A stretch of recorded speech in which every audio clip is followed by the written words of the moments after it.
Good morning everyone. Last വീഡിയോയിൽ പറഞ്ഞിട്ടുണ്ടായി comment സെക്ഷനിൽ traffic filtering is dangerous, അതുപോലെ റൈഡ് സേഫ് ബ്രോ എന്നൊക്കെ. ആക്ച്വലി ട്രാഫിക് ഫിൽറ്ററിങ് ഡേഞ്ചറസ് ആണ്. Comment ഇട്ടവർക്കൊക്കെ എൻ്റെ വലിയ താങ്ക്സ് ഉണ്ട്. നമ്മുടെ ഒരു ചെറിയ ചാനലാണ്. ഇപ്പോൾ ഇന്നലെ നമ്മൾ 50 സബ്സ്ക്രൈബേഴ്സ് ഹിറ്റ് ചെയ്തിട്ടുണ്ട്. എന്നെ സംബന്ധിച്ചിടത്തോളം 50 സബ്സ്ക്രൈബേഴ്സ് വലിയൊരു കാര്യം തന്നെയാണ്. ഒന്നുമില്ലായ്മയിൽ നിന്ന് 10-11 സബ്സ്ക്രൈബേഴ്സിൽ നിന്നാണ് ഞാൻ 50 എത്തിയത്. അപ്പോൾ ട്രാഫിക് ഫിൽറ്ററിങ് ഡേഞ്ചറസ് ആണ് ഓഫ് കോഴ്സ്.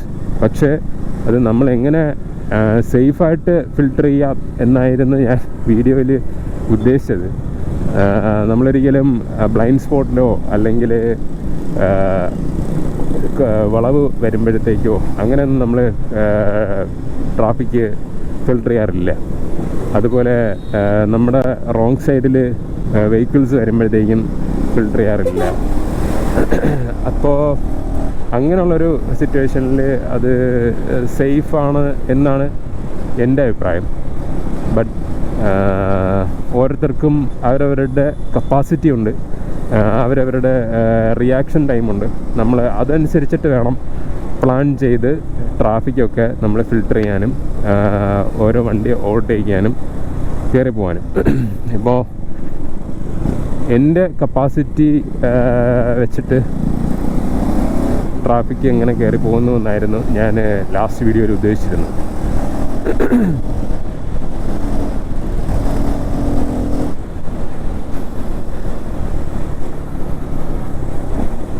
അതുപോലെ നമ്മുടെ ഈ കപ്പാസിറ്റി എന്ന് പറയുമ്പോഴത്തേക്കും ബേസിക്കലി റിയാക്ഷൻ ടൈമും മസിൽ മെമ്മറി അങ്ങനത്തെ കാര്യങ്ങളാണ്.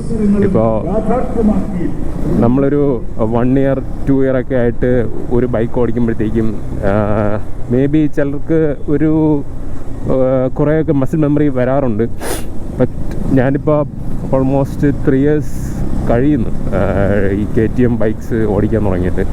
ഞാൻ 2018 മുതൽ KTM ഡ്യൂക്ക് 250 ഓടിക്കുന്നുണ്ട്. അതിനുശേഷം ഇപ്പോൾ 2024 390 ഓടിക്കാൻ തുടങ്ങി. അപ്പോൾ ഈ ഒരു സെറ്റപ്പിനോട് എനിക്കൊരു മസിൽ മെമ്മറി ഉണ്ട്. അപ്പോൾ എങ്ങനെയാണ് ബൈക്കിൻ്റെ സസ്പെൻഷൻ റിയാക്ട് ചെയ്യുക, ബ്രേക്ക് ചെയ്യുമ്പോൾ എങ്ങനെയാണ് റിയാക്ട് ചെയ്യുക എന്ന് അതനുസരിച്ചിട്ടാണ്, ആ ഒരു കോൺഫിഡൻസിൻ്റെ പുറത്ത് മാത്രമാണ് ഞാൻ ട്രാഫിക്ക് ഫിൽറ്റർ ചെയ്യാറ്.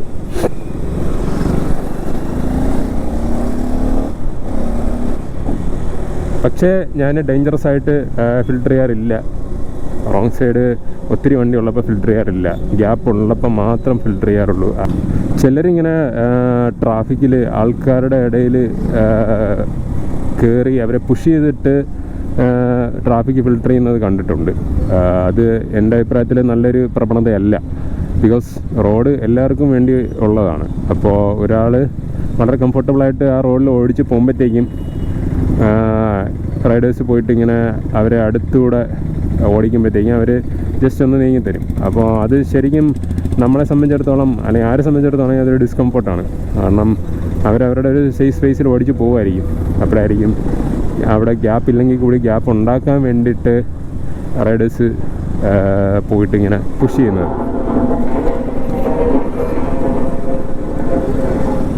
സോ അതിനോട് ഞാൻ ഒരിക്കലും യോജിക്കില്ല. ബട്ട് നമുക്ക് സ്പേസ് ഉള്ളപ്പോൾ നമ്മൾ പെട്ടെന്ന് എങ്ങനെ കയറിപ്പോവാം എന്നായിരുന്നു ഞാൻ വീഡിയോയിൽ ഉദ്ദേശിച്ചത്. ഇന്ന് ഞാൻ ബൈക്ക് ട്രാക്ക് മോഡിലാണ് ഇട്ടിരിക്കുന്നത്.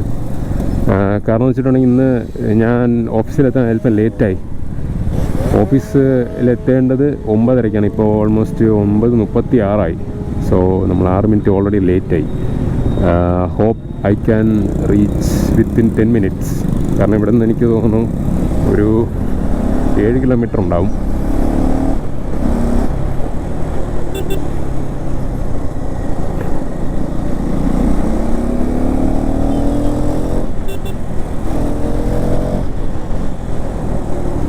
ഉണ്ടോ ഇതുപോലെ നമ്മൾ ഇങ്ങനെ സ്പേസ് ഉള്ളപ്പം ഫിൽറ്റർ ചെയ്യുക.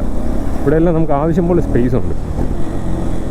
ഇപ്പോൾ ഈ ലേഡി ഇങ്ങനെ സ്കൂട്ടറിൽ പോകുന്നുണ്ട്. നമുക്ക് വേണമെങ്കിൽ അവരെ പുഷ് ചെയ്തിട്ട് പോവാം. പക്ഷേ ബട്ട് നമുക്കിവിടെ സ്പേസ് കിട്ടുമ്പോൾ നമ്മളിങ്ങനെ കയറി പോവാം, അത്രേ ഉള്ളൂ.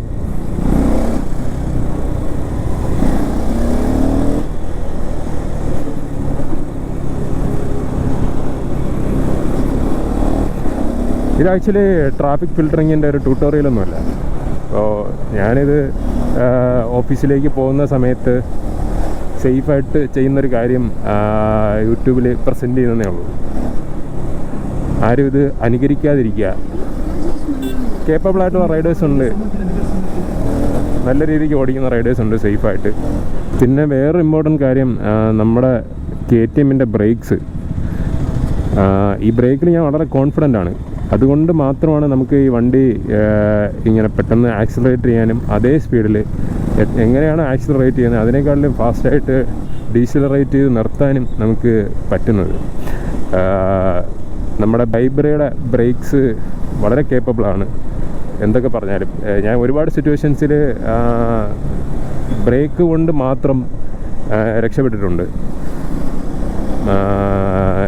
അത് പണ്ട് 2018-19 ആ ഒരു സമയത്തായിരുന്നു, ഡ്യൂക്ക് 250 ഓടിക്കുന്ന സമയത്തായിരുന്നു. എന്നെ സംബന്ധിച്ചിടത്തോളം അത് ഞാൻ സ്കൂട്ടറായിരുന്നു ഓടിച്ചുകൊണ്ടിരുന്നത്. പെട്ടെന്ന് ഡ്യൂക്ക് 250 കിട്ടിയപ്പോഴത്തേക്കും എൻ്റെ ഒരു തിളപ്പ് കാരണം നമ്മൾ ഭയങ്കരമായിട്ട് അതിനെ യൂട്ടിലൈസ് ചെയ്യുമായിരുന്നു. സോ പെട്ടെന്ന് പാനിക് ബ്രേക്കിംഗ് ഒക്കെ വരുന്ന സമയത്തൊക്കെ വണ്ടി വളരെ പെട്ടെന്ന് തന്നെ സ്കിഡാവാണ്ട്, ഈവൻ അതിൽ ABS ഇല്ലെങ്കിൽ പോലും സേഫായിട്ട് ബ്രേക്ക് ചെയ്ത് നിർത്താൻ എനിക്ക് പല സിറ്റുവേഷനിലും പറ്റിയിട്ടുണ്ട്.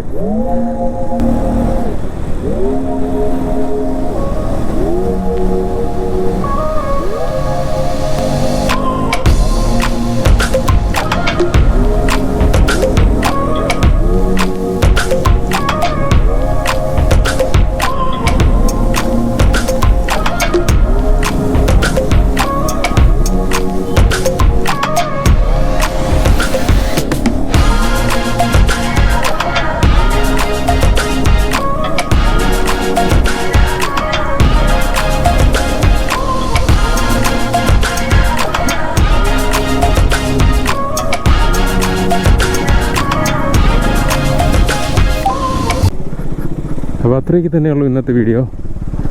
അടുത്ത വീഡിയോയിൽ കാണാം. Bye bye.